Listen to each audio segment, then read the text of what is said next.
Halo guys, selamat datang kembali di Republik Rupiah. Jadi untuk hari Jumat ini kita bakal bahas tentang makro dan tentang hal yang baru aja terjadi kemarin dengan pertemuan FOMC dan dengan reaksi pasar yang kita bisa lihat kemarin. Entah pada saat kalian nonton ini di hari Jumat seperti apa, tapi waktu saya record ini di hari Kamis masih lumayan rada pumping meskipun ada koreksi sedikit. Nah, kita bakal lihat yuk nanti untuk tren makro terpenting yang perlu kita amati itu apa, dan kira-kira ke depannya apa yang bisa kita antisipasi berikutnya. Oke, let's go.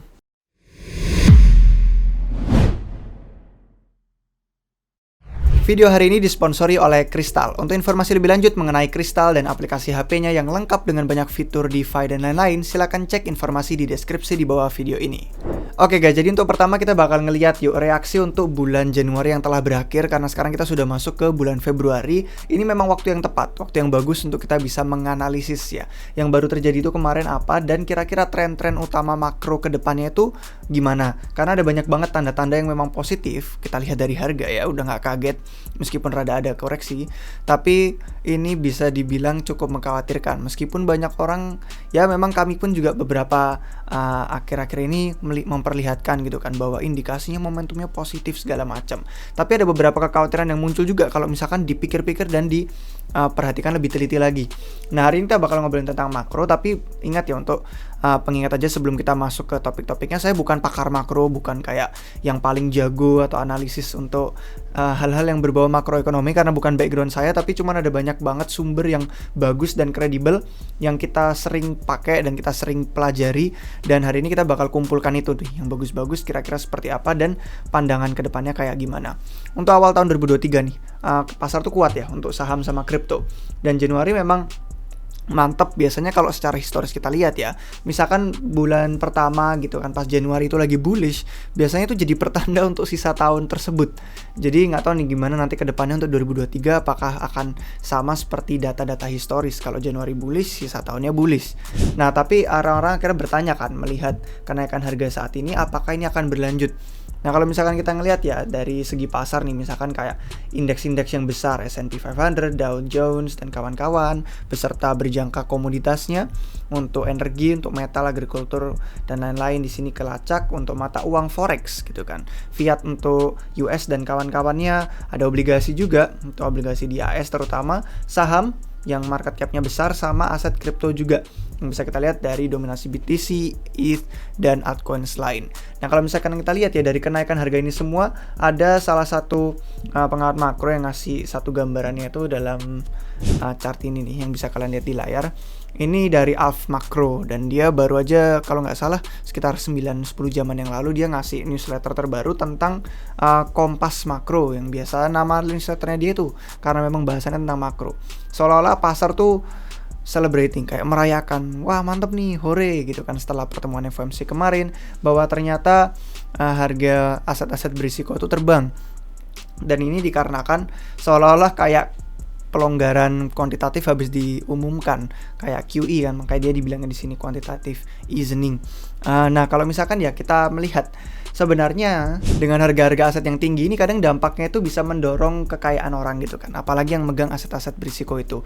Nah, ini bisa menekan inflasi ke atas, yang nanti hasil bersihnya itu jadinya volatilitas dalam pergerakan inflasi. Misalkan nih sekarang lagi dalam kayak tren sedang menurun, terus tiba-tiba bisa jadi volatil tuh inflasinya karena mengikuti pergerakan harga yang akhirnya naik. Dan biasanya kalau kayak gini tuh merusak lebih banyak hal di ekonomi, jadi semoga aja nggak terjadi.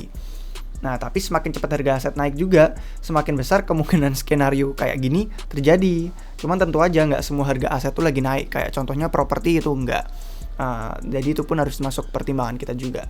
Nah, kalau misalkan kita ngeliat ya dari chart ini, itu kan ada yang naiknya dari indeks saham, dari Bitcoin, emas, dolar, sama obligasinya tuh nggak ikut.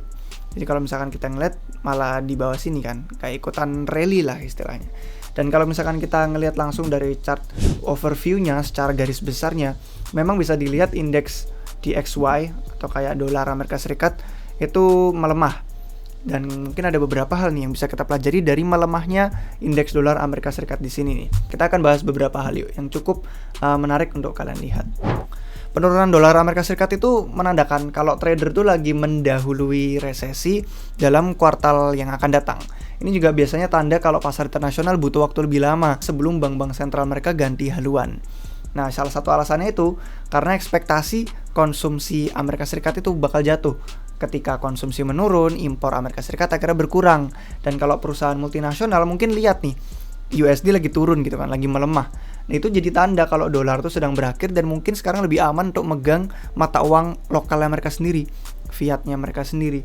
Yang mana akibatnya ini juga mengurangi permintaan USD itu sendiri, si dolar. Nah, selain itu ketika ekonomi yang besar, apalagi kayak Amerika Serikat kayak gini melambat, itu permintaan global untuk komoditasnya jadi jatuh juga. Dan kalau kita lihat sebagian besarnya diperdagangkan dalam USD, dalam dolar AS. Akhirnya selama ekonomi AS turun, penghasilan perusahaan domestik juga berkurang, akhirnya itu nambah tingkat pengangguran. Selanjutnya jadi berkurang juga permintaan pada akhirnya karena orang-orang yang tadinya nganggur gitu kan, jadi nggak punya penghasilan pendapatan, akhirnya jadi nggak bisa memacu permintaan di pasar lagi karena mereka nggak bisa belanja. Demikian juga kalau ngomongin soal dolar ya, permintaan investor asing untuk US dollar itu juga jatuh karena mereka jadi akhirnya ekspektasi penghasilan perusahaan kan akan jatuh. Ya udah akhirnya mengarah turunnya harga saham. Nah tapi nggak selalu persis kayak gitu sih biasanya. Nah itu semua memang informasi yang cukup dasar sih kalau misalkan kita lihat dari beberapa pengamatan orang-orang makro di sini yang bukan saya cuman mengumpulkan beberapa informasi yang menarik aja. Pendorong utama lainnya itu dolar melemah itu karena ekspektasi Fed bakal pivot dalam beberapa bulan atau kuartal yang akan datang. Dan pivot ini biasa jadi pemicu bullish karena bakal mendorong permintaan untuk aset-aset yang berisiko itu jadi bisa makin terbang. Nah di saat dunia itu lagi nggak yakin gitu kan apakah ini berdampak bagus untuk ekonomi Amerika Serikat, apakah dampaknya ke global kayak gimana. Akhirnya tadinya awalnya ya orang-orang masuk ke USD, makanya dolar Amerika Serikat tadinya kuat gitu kan, jadi safe haven lah seolah-olah. Cuman ada opini yang populer nih, katanya AS bakal masuk resesi. Jadi hasilnya ya orang-orang ekspektasi, tapi kan Fed nggak bisa terlalu full merusak ekonomi hanya demi mencegah resesi gitu kan. Jadi akhirnya mereka pasti akan pivot nanti suatu saat. Nah akhirnya jadi kita melihat beberapa rally positif yang kemarin. Sebenarnya pas hari Rabu itu ya, sebelum pas Jumat pertemuannya FOMC ini udah ada kayak pernyataan bahwa mereka hampir yakin akan menaikkan suku bunga 25 basis point atau 0,25% pas hari Rabunya. Terus pas kemarin kita hari Kamis Rabu itu kemarin press conference gitu kan, setelahnya akhirnya kita yakin dan tahu bahwa memang dari perkataan si Powell sendiri itu jadi 25%. Dan kalau kita ngeliat di sini pun udah dari yang tadinya rate-nya 4,5%, 4,5, jadi 4,3/4 atau 4,75%. Akhirnya bener sesuai dugaan pasar yang probabilitasnya kemarin 99% pada nuba. Naik 25%, bener segitu. Jadi 25 basis point. Nah, akhirnya satu sesuai harapan. Akhirnya pasar ya udah rally gitu kan. Tapi yang nambah rally ini juga karena selain sesuai harapan, pas si Powell sendiri pun berbicara, nah pasar yang sedang kuat, pasar yang sedang baik itu, si Powell nggak menentang itu, nggak membantah itu. Jadi seolah-olah orang kayak ya udah nggak apa-apa nih, aman nih, oke dah. Akhirnya jadi rally terbang gitu kan, karena dia tidak muncul agresif di bicaranya, di pidatonya dan ceramahnya itu. Nah cuman yang jadi pertanyaan itu adalah kalau misalkan pasar bakal lanjut kayak gini, mereka tuh nggak bakal berhenti kecuali ada data yang buruk, misalkan kayak inflasi ternyata memburuk atau ternyata resesi Amerika Serikat bakal datang. Kecuali gitu nggak bakal. Dan kalau kita ngeliat ke chart yang tadi itu ya udah jelas gitu kan, yang pas di awal tadi mereka memang merayakan nih bahwa mereka tuh bener, narasi kita bener, kita bakal soft landing nih, udah aman gitu kan, Fed bakal memberikan jalan yang lebih lebih enak lah buat ekonomi, nggak menghancurkan pasar. Nah cuman kadang jadi rada salah tempat karena kita nggak yakin apakah bener nih inflasi udah puncak. Karena kalau misalkan kita lihat beberapa alasan lebih dalam lagi nih, isi-isi dari ceramahnya Powell sendiri di video yang tadi sebenarnya jelas ada pesan kalau pasar tuh sebenarnya kurang percaya sama dia, atau Alf Makro sendiri berpendapat nggak percaya sama sekali sama Jerome Powell. Nah salah satu contohnya tuh ya si inflasi itu sendiri. Jadi ada yang bilang kalau inflasi itu harus lebih meyakinkan, harus ada bukti lebih lanjut kalau tren penurunannya sekarang itu memang bakal cepat sampai ke target yang dipengenin sama Fed 2%. Kalau misalkan enggak gimana, apakah mereka bakal memperpanjang itu atau mereka malah ganti pikiran, berubah jadi mikir kayak oh ya udah targetnya nggak jadi 2%, jadinya 3-4%. Gimana tuh? Kira-kira kemungkinannya ya selalu ada, dan dunia yang penuh ketidakpastian ini biasanya apapun itu bisa terjadi. Nah, akhirnya si Alf Makro bilang dalam satu hal ini, si inflasi sendiri pun kita belum bisa yakin apakah memang benar sesuai bahwa itu turun dan akan mencapai target yang dipengenin sama si Fed. Ya, sekali lagi saya memang bukan pakar makro dan bukan pengamat politik, cuman ada hal yang bisa diperhatikan nih, yaitu pemilu AS. Pemilu AS itu akan terjadi nanti November 2024. Jadi itu setelah halving terjadi di sekitaran Q1, Q2 2024, kalau nggak salah Maret sih, jadi Q1 masuknya. Nah, secara historis memang pasar itu berperforma bagus pas menjelang ke pemilu untuk AS 2024. Bukan 2024 doang, maksud saya secara historis. Alasannya itu karena politikus udah ngabisin waktu nih beberapa bulan untuk diskusi. Mereka harus ngelakuin apa biar ekonominya jadi bagus, biar jadi baik. Karena itu jadi citranya mereka gitu kan, dan jumlah anggaran yang akan mereka belanjain untuk apa aja juga udah semua masuk diskusi. Nah, presiden yang sedang menjabat biasanya jadi cenderung untuk menghabiskan uang agresif buat stimulasiin aktivitas ekonomi. Itu biasa itu kalau udah menjelang pemilu yang baru. Apalagi nanti November 2024 gitu kan, misalkan kayak yang sedang menjabat sekarang Presiden Biden, sulit untuk dia bisa dipilih kembali dan menang periode kalau ekonomi lagi kacau balau, kalau ekonomi lagi anjlok dan hancur. Jadi itu udah kayak common sense saja. Nah, terus hubungannya apa nih antara pemilu AS dengan Fed gitu kan? Kalau misalkan kita bertanya-tanya gitu kan, siapa yang bakal jadi presiden nih 2024 segala macam, itu semua udah masuk dalam pemikiran mereka, agenda mereka untuk kedepannya mau gimana. Karena biasanya ya hubungannya Fed itu ada dengan politik. Dan kalau misalkan kita ingat ya, ketua Fed yang sebelumnya Paul Volcker, misalkan kalian belum ada yang tahu, ini ada fotonya pas beritanya kemarin dia habis meninggal dunia di umur 92 tahun. Paul Volcker ini yang ketua Fed sebelumnya pas di masa pemerintahan Presiden Amerika Serikat Reagan, itu sempat dia di memoarnya sempat ingat dia tuh dulu ya sampai naikin suku bunga pasar tuh sampai 20%-an kan. Tapi pas menjelang pemilu dia ditelepon sama Chief of Staff-nya Presiden Reagan. Ditelepon dibilang jangan naikin suku bunga. Jadi pengaruh politik itu ada ke si Fed juga, apalagi menjelang pemilu seperti ini. Dan Paul Volcker pun mengalami itu. Entah apakah nanti Powell pun cukup serupa dengan pemilu yang menjelang tahun 2024 nanti baru. Jadi itu hubungannya pemilu AS sama Fed. Dan biasanya ya, kalau misalkan Fed itu entah dia mau ngambil posisi netral nih, nggak mau ngikutin kata teleponnya, atau dia mau ngikutin terus jadi dibikin pemilu AS 2024 tuh mudah, kayak ekonomi bagus dan kandidatnya bagus, keduanya tuh bullish untuk pasar yang manapun yang Fed akan lakukan. Jadi cukup menarik karena terjadinya setelah halving.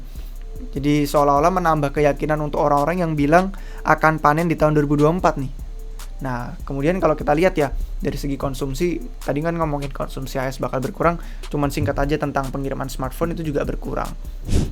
Kalau misalkan kita lihat levelnya, level Q4 atau akhir tahun kemarin 2022 itu lebih dikit daripada 2023. Dan itu nggak pernah terjadi sebelumnya karena penurunan kayak gini, ini biasanya menandakan permintaan yang berkurang. Memang sih, pengiriman sama penjualan itu beda. Cuman kalau yang dikirim atau yang di ship out smartphone-nya itu nggak sebanyak dari level sebelumnya, artinya ya semakin sedikit orang yang minta itu kan. Dan ini tandanya apa? Tandanya masyarakat-masyarakat yang mungkin pendapatannya rendah atau pendapatannya menengah itu jadi nggak bisa tahan kalau misalkan inflasi lanjut naik terus. Dan dari sini kita bisa rada merasakan tanda bahwa permintaan konsumen itu cukup berkurang. Terus hal terakhir sebelum kita tutup itu tentang batas utangnya Amerika Serikat.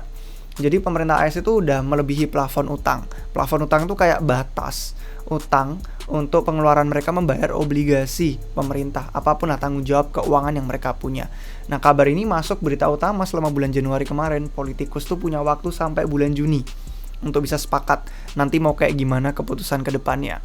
Nah, terlepas dari berita utama yang memang serem gitu kan, bahkan kalau misalkan kita ngelihat di salah satunya tuh Axios ini, sekretarisnya Treasury AS Yellen itu sampai memperingati batas utang itu bakal jadi kayak katastrofi, musibah untuk Amerika Serikat. Ya, terlepas dari berita-berita yang headline atau judul-judulnya ini kayak menyeramkan banget, Sebenarnya orang-orang tuh menduga kesepakatan pasti akan disetujui tepat waktu, nanti entah apapun itunya. Nah, kalau beneran bisa, akhirnya bencana atau musibah keuangan ekonomi itu bisa dihindari. Nah, pemerintah AS itu udah lebih batas utangnya berapa kali di masa lalu tapi nggak pernah gagal bayar. Jadi kalau memang udah umum terjadi, udah pernah sebelum-sebelumnya juga, kenapa kok kita perlu khawatir? Nah, itu sebenarnya karena nggak biasa nih, pasar perlu disuntik likuiditas pas nge-Fed lagi nyedot atau nyingkirin likuiditas dari ekonomi.